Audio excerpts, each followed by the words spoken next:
여러분, 우리 몸에는 여러 가지 상처가 있습니다. 특별히 얼굴에 상처가 있는 분들이 있어요. 그러면 그 얼굴에 있는 상처를 그 흔적을 지우기 위해서 막 거울에 오랜 시간 동안 우리가 붙어 있기도 합니다. 특별히 아이들을 키우는 부모님 입장에서는 아이들이 자라면서 얼굴에 흉이 지지 않도록 많은 신경을 씁니다. 좀 상대적으로 손이나 발이나 다른 몸에는 흉이 져도 크게 신경 쓰지 않는 경우도 있습니다.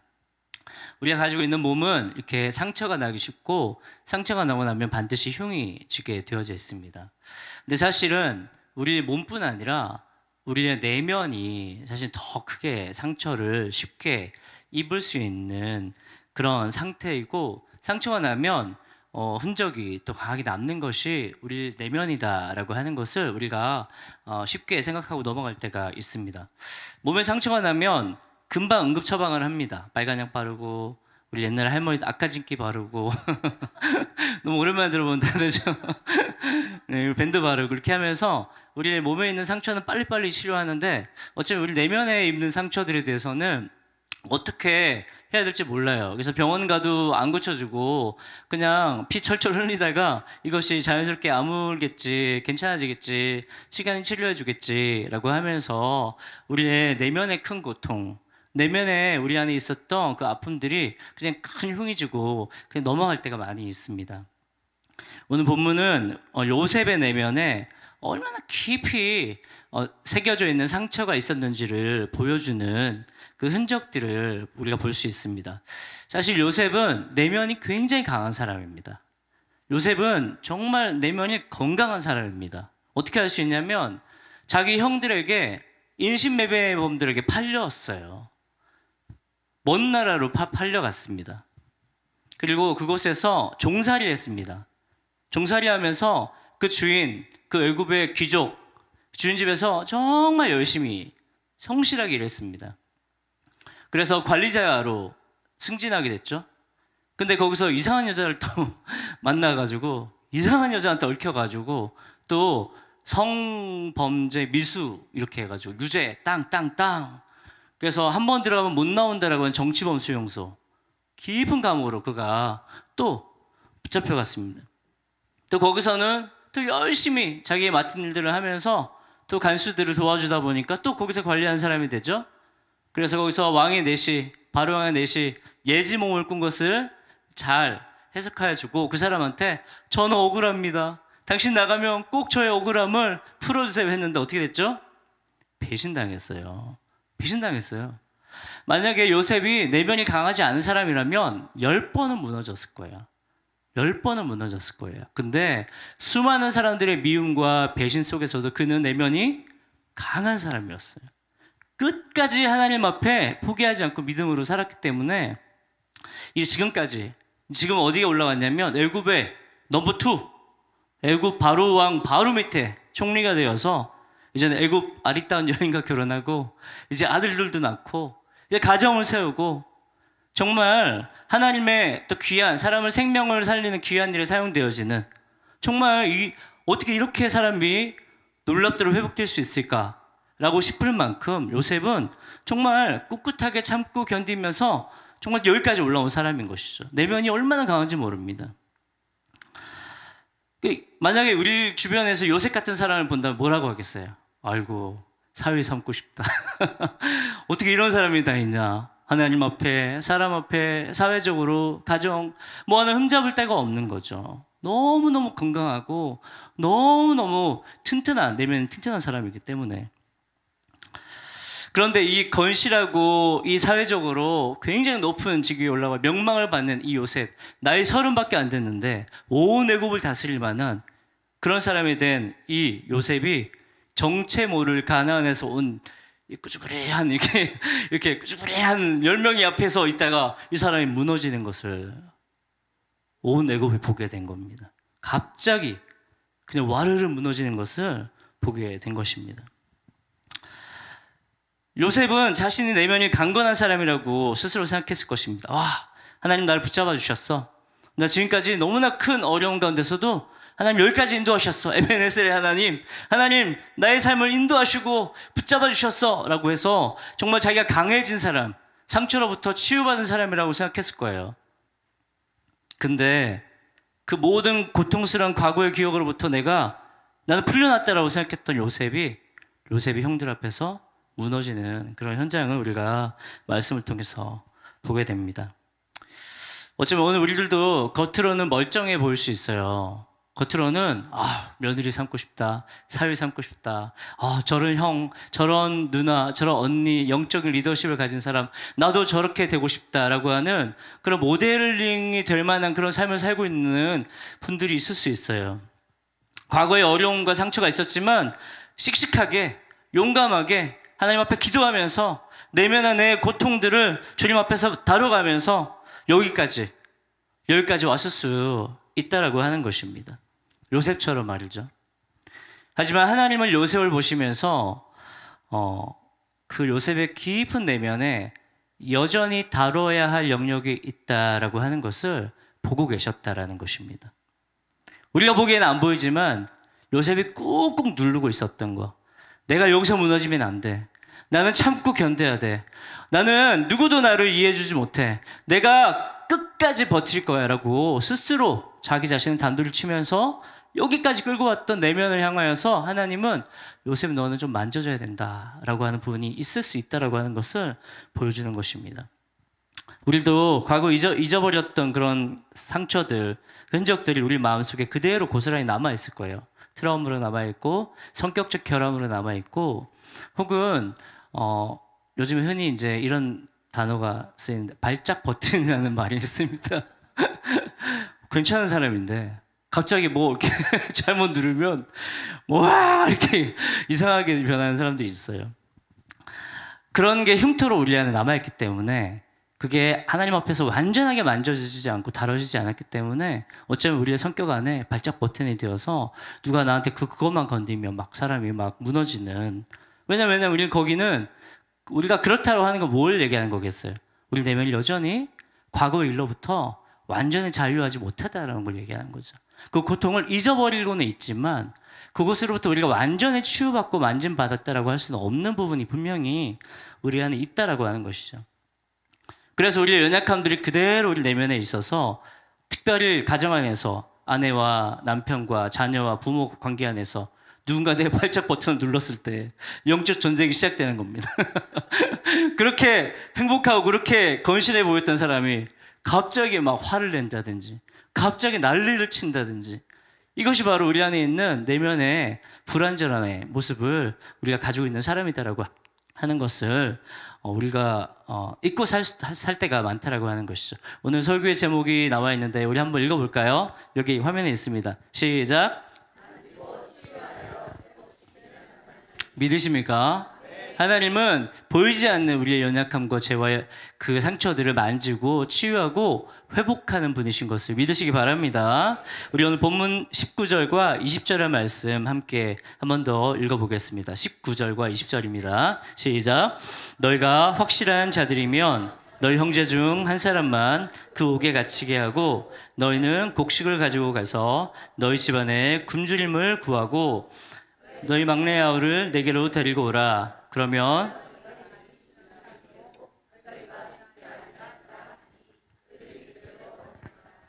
요셉은 지금 외국에 총리가 되어져 있고 요셉의 형들은 지금 요셉 앞에 엎드려져 있습니다. 양식 주세요. 살려주세요. 지금 간청하고 있는 상태입니다. 요셉은 형들이 자기 13년 전 혹은 15년 전에 자기를 팔아버렸던 사람, 그 무정하고 매정하고 좀 냉정한 정말 냉혈한 같았던 그 10명의 형님들의 얼굴을 뚜렷이 기억하고 있을 거예요. 그래서 이 사람들이 정말 13년, 15년 만에 변했을까? 여전히 그 악한 상태에 있을까? 요셉은 알고 싶었을 것입니다. 그래서 예전에 아버지의 양과 소를 막 팔아먹고 아버지를 속였던 그 정말 죄를 많이 저질렀던 그 형들, 그 죄를 들키지 않기 위해서 그걸 관리하는 자기를 팔아버렸던 그 형들의 모습이 지금도 남아있는지 아니면 변했는지 알기 위해서 동생 베냐민 데려와라. 베냐민을 주고 너희들 양식 갖고 가라. 이게 무슨 말이겠어요? 베냐민을 요셉처럼 팔고 너희 자식들을 먹여 살려봐라. 어떻게 하는지 보자. 이거 엄청 시험입니다. 요셉은 지금 형들이 변했나 안 변했는지 지금 보고 있는 거예요. 요셉의 형들이 여전히 안 변했을 거라고 생각하고 있는 거죠. 이 사람들 안 변해. 이 사람들 절대 변할 일이 없어. 마음을 꽉 닫고 있는 것입니다. 자기를 팔아넘겼던 그 눈빛들, 그 냉혈하는 눈빛을 기억하고 있기 때문에 그런 것이죠. 하나님은 요셉 앞에 형들을 왜 불러왔는지, 왜 요셉이 지금 이렇게 총리가 되어서 고대 근동의 수많은 사람들이 지금 대기근 가운데 죽는 가운데 갑자기 형들을 찾아게 만들었는지 하나님의 계획에는 요셉이 관심이 없어요. 요셉은 그냥 보기 싫다, 꼴 보기 싫다, 이제는 날 팔 때는 언제고 이제는 내 앞에 와서 저렇게 비굴하게 하는구나, 마음이 닫혀 있는 상태입니다. 그냥 요셉이 어떤 마음인지 아세요? 내 동생 베냐민만 한번 보고 싶다, 죽기 전에 베냐민 한번 보자, 이런 마음인 거죠. 근데 요셉이 이 상황을 다루시는 하나님의 다루심 안에서 예상치 못한 형들의 말을 듣고 하나님의 터치가 갑자기 일어나는 것을 그가 경험했다라고 성경이 말하고 있습니다. 우리 21절의 말씀인데요, 다 함께 21절 함께 읽겠습니다. 시작. 그들이 서로 말하되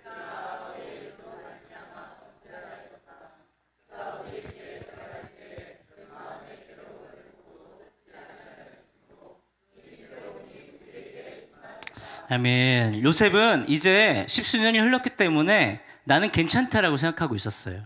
자기를 팔아버린 형들은 나를 아우라고 생각 안 했어. 저 사람들은 사람이 아니야. 저 사람들은 내 형이 아니야. 저 사람들은 남이야. 나를 거절한 저 사람은 나도 거절하겠어. 나는 이제 형제도 없고 아버지도 없고 동생도 없는 사람이야. 나는 세상에 혼자 버텨야 돼. 이렇게 마음문을 닫고 그가 십수년을 살고 왔다라고 하는 것이죠. 그래서 자기의 마음을 동동 싸매고 꽁꽁 싸매고 있었는데 형들이 요셉 바로 앞에서 뭐라고 합니까? 아우의 일로 말미암아 범죄했다. 그들의 입에서 요셉이 여전히 내 아우라는 것을 듣게 된 것입니다. 형들을 여전히 자기를 동생으로 생각하고 있다라고 하는 것을 그가 듣게 된 것입니다. 그 형들이 그 십수년 동안 잘 산 것이 아니라 그 깊은 죄책감 가운데 아버지한테 말할까? 우리 동생 찾으러 갈까? 그 고민하고 잠 못 이룬 밤들이 있었다라고 하는 거. 그들이 여전히 13년 전에 머물러 있었다라고 하는 거. 우리 아우의 일로 말미암아 우리가 범죄했다라고 말하는 형들의 이야기를 들었다라고 하는 것입니다. 요셉도 마찬가지로 이 십수년 동안 혼란스러운 밤을 보냈을 것입니다. 처음에는 어떻게 했을까요? 형들을 욕하고 원망하고 저주했겠죠. 그리고 아버지가 왜 나를 그 채색 옷 입혀가지고 형들의 미움을 받게 했을까? 아버지를 원망했겠죠. 그리고 보고 싶은 내 동생 베냐민 그렇게 형을 따르더니 형 사라졌는데 형 찾으러 오지도 않고 혹시 내가 없어지길 바랬던 건 아닐까? 내가 장자인데 내 동생이 상속자가 되고 싶어서 그런 건 아닐까? 온갖 의심과 의혹들과 미움들이 마음속에서 얼마나 복잡하게 일어난 줄 몰라요. 그 하나님 원망하는 마음들, 쓴뿌리들, 아버지와 형들을 향하여서 미워하는 마음들. 근데 결국은 요셉의 마음이 어떻게 흘러갔겠어요? 자기를 미워하는 마음 흘러갔겠죠. 모든 미움과 쓴뿌리들은 결국 자기 자신을 향합니다. 자기를 사랑하지 못해요. 자기 자신을 하나님 앞에서 은혜 받고 회복될 수 있는 사람이라고 믿지 못해요. 자기 자신을 거울로 보지 못해요. 상처받은 사람들의 특징은, 거절받은 사람들의 특징은 자기를 사랑하지 못한다라고 하는 거예요. 자기를 인정하지 못해요. 내가 그 집안, 우리 아버지와 어머니의 자녀다, 그 집안의 자식이다라고 하는 인정하고 싶지 않은 거예요. 너무너무 싫은 거예요. 그게 상처받은 사람의 특징이라고 할 수 있어요. 그 수많은 괴롭힘과 고통스러운 밤들을 지새인 그 요셉에게 형들이 내 아우 때문에, 우리 아우 때문에 우리가 이제 이 고통을 당한다라는 말을 직접 요셉이 눈앞에서 들었을 때에 그 요셉 안에 겹겹이 쌓여 있었던 뚝처럼 댐처럼 꽉 막혀 있었던 무언가가 팍 터지기 시작할 것이죠.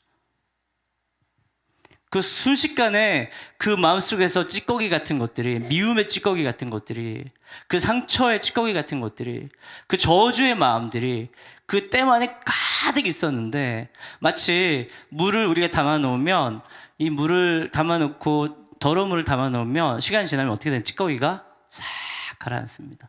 바닥에 쫙 깔리고 마치 맑은 물처럼 느껴져요. 근데 한번 확 휘저으면 밑에 있던 콩나물 대가리, 깍두기 다 올라오는 것이죠. 다 올라옵니다. 깨끗한 물은 아니에요. 그 안에 다 있었던 거예요. 근데 우리만 모르는 거죠. 깨끗한 물인데? 다 깔려 있는데? 하나님이 형들의 우리의 아우일로 우리가 범죄했다라고 하는 회개의 말을 듣게 하는 순간, 요셉의 그 마음의 뚝 안에 있는, 댐 안에 있는 것들이 확 휘저어지면서 댐물이 뻥 터지면서 쏴, 순식간에 그 십수년간의 그 마음속에 있었던 그 엉어리들이 쫙 풀어지는 것입니다. 성령께서 요셉의 깊은 내면 안에 흘려보내야 될 것들을 아시고 형들을 요셉 안에 부르시고 그것들을 흘려보낼 수 있는 기회를 주신 것입니다. 만지고 치유하시고 회복하시는 하나님의 손길이 지금 요셉을 가득 안고 덮고 있다라고 하는 것을 우리는 말씀을 통해서 볼 수 있습니다. 우리 형들이 계속 뭐라고 말하는지 한번 들어볼까요? 21절의 말씀입니다. 21절의 말씀 시작. 그들이 우리가 아우엘로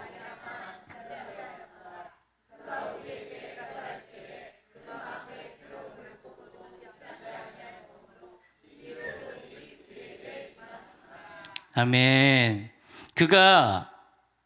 그 형들이 요셉이 괴로워하는 것을 보고 울부짖는 것을 보고도 우리가 그것을 보고도 모른 척했다. 이제 우리가 그 아우의 괴로움을 우리가 당한다. 우리에게 그 괴로움이 임했다. 우리가 저지른 일에 대해서 이제 우리가 책임을 져야 된다라는 말을 하고 있는 것입니다. 여러분, 회개는 용서해 주세요 제발 벌벌벌 떨면서 내가 저지른 죄에 대해서 결과를 내가 하나님 앞에 받고 싶지 않아요, 제발 용서해 주세요, 두려워 벌벌 떠는 것이 아닙니다. 회개는 내 죄에 대한 결과를 내가 받아들이는 것입니다. 내가 죄인인 것을 인정하는 것입니다. 하나님께서 이 죄에 대한 대가를 우리에게 어떤 일정 부분 요구하실 때에, 주님, 제가 죄인이기 때문에 받아야 됩니다 라고 받아들이는 것이 바로 회개하는 사람의 모습이라고 하는 것입니다. 그래서 죄를 진정으로 회개하는 사람 안에 뭐가 있냐면 담대함이 있습니다. 두려움이 사라집니다. 대신에 죄를 숨기는 사람들은 두려워합니다. 죄를 어떻게든 덮으려고 하는 사람들은 벌벌벌 떱니다. 하나님은 성령께서 우리를 통해서 죄를 인정하게 만들고 회개하게 만들어서 그 죄에 대한 결과를 담대하게 받아들이는 사람으로 만드시는 것을 믿으시기 바랍니다. 요셉은 지금까지 형들이 피도 눈물도 없는 괴물이라고 생각했습니다. 와, 저 사람들은 괴물이다. 내가 저 사람들은 인간이 아니다. 저 사람들을 내가 아무것도 기대하면 안 된다. 근데 그들의 입에서 아우가 괴로워하는 것을 우리가 보았다. 그리고 그 아우의 마음의 괴로움이 지금 나의 마음에 있다 라고 이야기하는 것을 요셉이 듣는 순간, 요셉이 어떻게 생각했냐면, 형들도 나와 같은 연약한 사람이구나. 형들도 나와 같이 실수하는 사람이구나. 형들도 나와 같이 두려워하는 사람이구나. 저들이 괴물이 아니었구나 라는 생각으로 그가 뒤틀린 마음 가운데에 치유가 일어나기 시작했다라고 하는 것입니다. 이제 내가 형들 앞에서 언젠가 내가 형들을 만나면 당신들 틀렸어, 내가 옳았단 말이야 라고 증명하기 위해서 끝까지 참고 있었던 게 있었을 거예요. 내가 형들 만나기만 하면 내가 옳았다는 걸 증명해야지. 당신들이 틀렸다라고 하는 것을 드러내야지. 수십 년 동안 나를 붙잡고 있고 옥죄고 있었던, 나를 증명하려고 발부둥 쳤었던 그 모든 나의 마음들이, 그 모든 노력들이 필요 없구나. 하나님은 내 마음을 아시는구나. 하나님은 형들을 통해서 내 마음을 안다라고 하는 것을 깨닫게 하시는구나. 그렇게 함으로써 과거의 일들로부터 우리를 자유케 하고 요셉을 새롭게 하시는 분이 하나님이다라고 하는 것을 오늘 성경을 통해서 우리가 볼 수가 있습니다. 우리가 믿는 하나님은 깊은 지혜를 가지신 분인 것을 믿으시기 바랍니다. 높은 능력을 가지신 분인 것을 믿으시기 바랍니다. 우리의 삶을 지혜와 권능과 사랑으로 다스리는 분이 우리 하나님이시다 라고 하는 것을 믿으시기 바랍니다. 요셉의 형들이 감히 요셉이 애굽의 총리가 될 거라고 어떻게 알겠어요? 앞에 선 사람이 요셉이라는 것을 그들이 어떻게 알겠어요? 요셉이라는 걸 몰랐기 때문에 자기들이 하는 말을 못 알아들을 거라고 생각했기 때문에 요셉 바로 앞에서 우리가 13년 전에 우리가 요셉의 괴로움을 보고 우리가 모른 척 했는데 그 괴로움이 나에게 왔구나, 우리가 범죄했구나라고 말하도록 하나님께서 요셉 앞에 그들을 세우시는 그 놀라운 하나님이신 것을, 그들의 회개 고백을 직접 요셉으로 듣게 하셔서 그 수십 년 동안의 그 응어리를 한 번에 풀어주시는 놀라운 지혜와 은혜의 하나님이신 것을 믿으시기 바랍니다.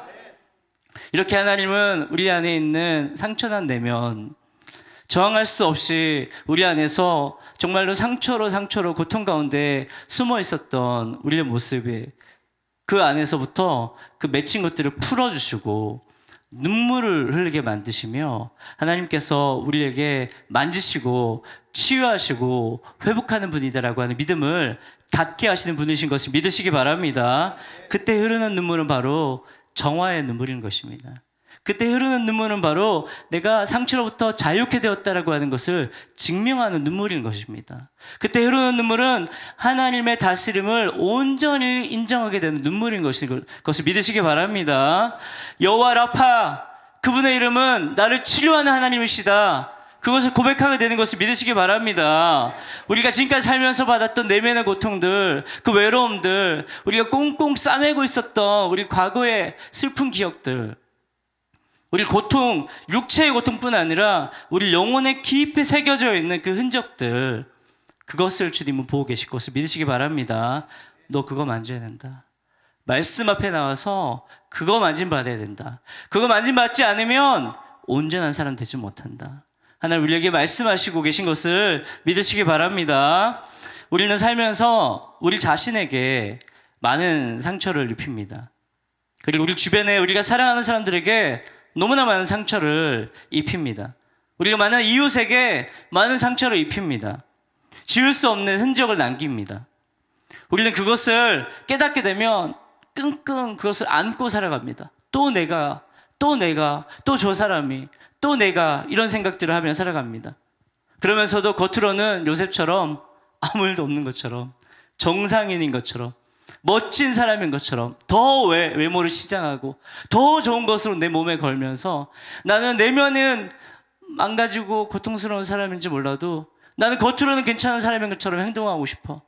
이런 우리 안에 욕구가 있는 것입니다. 그러나 우리 하나님은 우리가 혼자 고통스럽게 울었던 밤을 주님이 알고 계십니다. 우리가 흘렸던 눈물을 우리의 눈물병에 다 담으십니다. 이 모든 일이 나 때문인 것 같고 자책하고 혹은 내 가족을 원망하고 내 인생은 왜 이럴까라는 어떤 그런 잘못된 생각으로부터 주변 사람에게 또 상처받을까 움츠리고 사람들과 관계하기를 두려워하고 저 사람 눈빛만 좀 바뀌어도 날 거절하지 않을까 막 무서워하고, 그럼 우리의 영혼을 향해서 주님은 내가 너를 만지겠다, 내가 너를 강건한 사람으로 만들겠다, 내가 너를 치유하겠다, 나 할 수 있다, 한번 믿어봐라 라고 말씀하시는 분이신 것을 믿으시기 바랍니다. 요셉처럼 하나님 우리에게 상처 준 사람들에게 우리가 마음을 꽁꽁 닫혀있고 저 사람 안 변해, 저 사람 안 미안해, 하나님 전 저 사람은 사람으로 생각하지 않아요, 용서하지 않고 마음속에서부터 마음을 꽉 닫고 있는 우리에게 오셔서 좀 열어라, 내가 만지겠다, 내가 치유하겠다, 내가 회복하겠다, 내가 온전한 삶으로 인도해 주겠다 라고 말씀하고 계시는 분입니다. 우리 안에 있는 모든 연약함과 상처와 두려움의 근원은 사실 하나님께서 더 잘 알고 계십니다. 그것은 바로 우리 안에 있는 하나님과 깨어진 관계로 말미암아 나타난 죄입니다. 근데 하나님께서 우리의 이 죄와 악으로부터 상처 입혔던 주변 사람의 고통으로부터 그것을 깨닫게 하시고, 아, 내가 사람들을 고통스럽게 하고 저 사람들이 나를 고통스럽게 하고 우리가 다 망가졌구나, 그리고 그것을 깨닫고 하는 것으로 끝나는 것이 아니라 너의 죄와 연약함과 그 악함으로 인해서 가장 큰 마음의 상처를 입은 분은 바로 하나님이다. 너의 죄로 인하여서 실제로 몸이 찢김을 당하시고 실제로 몸이 채찍으로 맞으신 분은, 실제로 가시관을 쓰셔서 뇌혈관이 터질 정도의 고통을 받으신 분은 너 자신도 아니고 네 이웃도 아니고 예수님이다 라고 하는 것을 깨닫게 하십니다. 그래서 내가 저지른 죄와 우리의 삶의 모든 상처로부터 내가 주님 치유받고 싶어요, 회복받고 싶어요 라고 기도하기 시작했다가 나중에는 예수님께서 나를 위해서 고통당했기 때문에 내가 받았던 상처는 아무것도 아니구나, 주님 나를 회복하신다면 내가 예수님처럼 더 갈기갈기 찢김 당한다 할지라도 내가 그들을 위해서 희생하는 사람이 되어야 되겠다 라고 하는 믿음의 결단을 하게 만드시는 분이신 것을 믿으시기 바랍니다. 예수님께서 왜 그런 고통을 당하셔야 됐어요? 예수님은 그런 고통을 당해야 될 이유가 없잖아요. 내 죄 때문에, 내가 저지른 악함 때문에 주님은 그 고통을 감내하셨고 이 땅에 내려오셔서 끝 찢기시고 대못의 손과 발에 못을 박히신 것이 아니냐라고 하는 것입니다. 주님께서 이 세상에서 서로 미워하고 서로 상처 주고 서로 깨어진 관계 안에서 이 전쟁을 내가 끝내겠다, 더 이상 너희가 미워하고 저주하고 자책하고 정죄당하면서 서로 고통 가운데 살아가는 인생 내가 더 이상 못 보겠다, 끝내겠다라고 하시고 이 땅에 내려오셔서 십자가에서 모든 물과 피를 흘리신 예수님 앞에 우리는 이제 나가야 되는 줄 믿으시기 바랍니다. 하나님 받으시는 예배는 상한 심령의 고백입니다. 주님이 기뻐하시는 예배는 바로 주님 제 안에 너무너무 상한 마음이 있어요. 제가 만질 수가 없어요. 제가 볼 수가 없어요. 주님 저를 좀 만져주시고 저를 좀 요셉처럼 회복시켜 주세요. 그래서 모든 사람들을 살리는 하나님의 그 구원의 일에 동참하게 해주세요 라고 기도하는 기도 제목이 우리 안에 있게 되기를 축복합니다. 말씀 읽겠습니다. 교회는 바로 이 우리의 속사람, 이 내면이 얼마나 상처 가운데 있는지, 얼마나 아픔 가운데 있는지를 보게 해주는 곳입니다. 믿으시죠? 세상 어디 가도 당신의 내면 안에 있는 죄와 연약함과 그 악함으로 인해서 고통받고 있는 너의 내면을 치유할 수 있는 방법이 있다라고 말하는 곳이 없어요. 여러분 요즘에 뭐 이혼 숙녀 캠프다 뭐다 이렇게 상담가들 나와서 하잖아요. 그 사람들이 무슨 말을 해줄 수 있어요? 원인 진단해준다 쳐요. 그거 어떻게 할 수 있어요? 교회만이, 예수님의 십자가의 보혈과 그분의 은혜만이 우리의 연약함과 속사람들과 무너진 내면을 만질 수 있는 유일한 방법인 것을 믿으시기 바랍니다. 자꾸 그런 프로그램 보면서 울려고 하지 마세요. 오히려 주님 앞에 나와서, 주님, 요셉의 내면을 만지신 주님께서 제 내면도 만져주시고 제가 회복되게 해주시고 저를 치료해 주세요. 저는 여전히 아픈 사람인 것 같아요. 여전히 저는 주님이 필요한 사람입니다.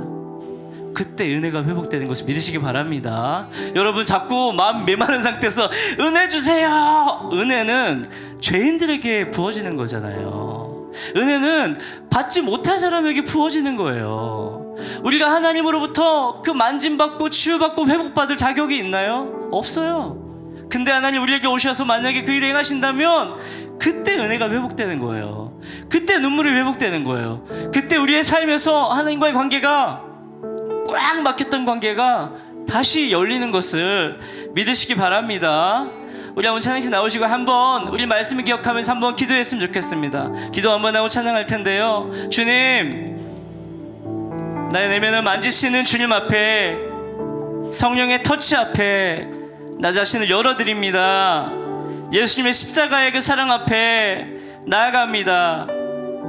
죄의 결과로 지옥의 자식이었던 내가 의의 자녀로 하나님 나라에 갈 수 있고 부활의 소망, 천국의 소망을 갖게 하신 아버지 앞에 담대히 나아가오니 주여 내 마음을 만지시고 고치시고 회복하여 주시옵소서. 우리 그렇게 한번 기도하시겠어요? 우리 주여 한번 부르고 한번 기도하겠습니다. 주여